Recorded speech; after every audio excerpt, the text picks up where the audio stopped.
গর্ভে বাচ্চা থাকা অবস্থায় যদি মা মারা যায় তাহলে করণীয় কি, সেখানে কি করবে? গত কিছুদিন আগে কুমিল্লা থেকে এক ভাই আমাকে প্রশ্ন করেছেন, হুজুর ইমার্জেন্সি মাসালা, আপনি উত্তর দেন, আমরা লাশ নিয়ে দাঁড়িয়ে আছি। আমি বললাম কি ভাই, কি হয়েছে? তিনি বলছেন, আমরা হসপিটালে নিয়ে গিয়েছিলাম এক অন্তঃসত্ত্বা মাকে, সেখানে নেওয়ার পরে একটু পরেই ডেলিভারি হওয়ার কথা, ডাক্তার ভুলে কি ইনজেকশন দিয়েছে, তার কারণে 1 মিনিটের মাথায় অন্তঃসত্ত্বা মা সে মুহূর্তের মধ্যেই দুনিয়া থেকে চলে গিয়েছে, বিদায় হয়ে গিয়েছে।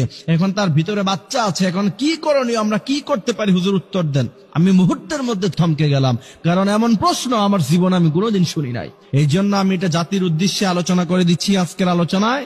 অবশ্যই আমাদের আলোচনা যারা শুনছেন, আদাল্লু আলাল খায়রি কাফাইলিহি, এই হাদিসের ইস্তেদলালে আপনারা এটাকে শেয়ার করে দিবেন বেশি বেশি, যাতে করে গোটা জাতি জানতে পারে। কারণ একটি মাসালা, আপনি আমল করেন অথবা না করেন, আপনি শিখলেন, বিশ্বনবী বলছেন নফল নামাজ পড়লে যে পরিমাণ সওয়াব, সেই পরিমাণ সওয়াব আল্লাহ পাক তোমার আমল নামায় দিয়ে দিবে।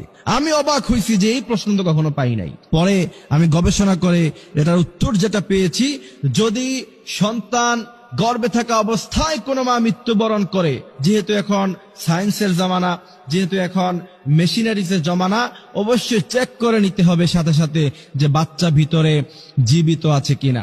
সাধারণত বাচ্চা, মা মারা গেলে বাচ্চা সাধারণত সাথে সাথে মরে যাবে। তারপরেও যদি কোনো কারণ আল্লাহ পাক তার হায়াত রাখে, সে যদি বেঁচে থাকে, অবশ্যই অপারেশনের মাধ্যমে বাচ্চাকে বের করে আনতে হবে, অবশ্যই এটা করতে হবে।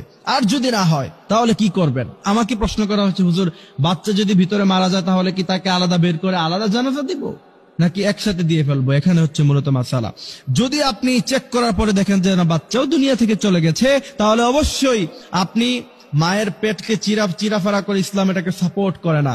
মৃত্যুর পরে পোস্টমর্টম যেটা করা হয় বর্তমানে, যদি একান্ত কোনো প্রয়োজন না পড়ে, সাধারণ কোনো কারণে পোস্টমর্টম করা ইসলাম এটাকে জায়েজ করে নাই।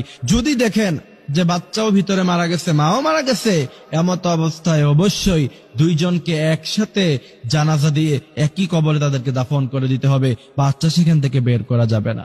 এই জন্য প্রিয় ভাইরা আমার, দুনিয়া নিয়ে এত আয়োজন, এত কিছু, অথচ একটু আগেই সে বাবা জানতেন না, সে স্বামী জানতেন না যে সে খুশিতে ছিল যে একটু পরে আমার সন্তান আসবে, আমি মানুষকে মিষ্টি খাওয়াবো, মিষ্টির টাকাটাও পকেটে এখনো পর্যন্ত আছে। কিন্তু 1 মিনিটের ব্যবধানে আল্লাহ কি করে দিলেন, তার সন্তানও নাই, তার প্রিয়তমা স্ত্রী, যার সাথে এত কাল এত সময় সে কাটিয়েছে, কত আলাপ, কত খুনছুটি, যা আমার মেয়ে হলে এই নাম রাখবো, ছেলে হলে এই নাম রাখবো, কত আলাপ আলোচনা, কত কিছু, কত গল্প, কিন্তু কোথায় গেল?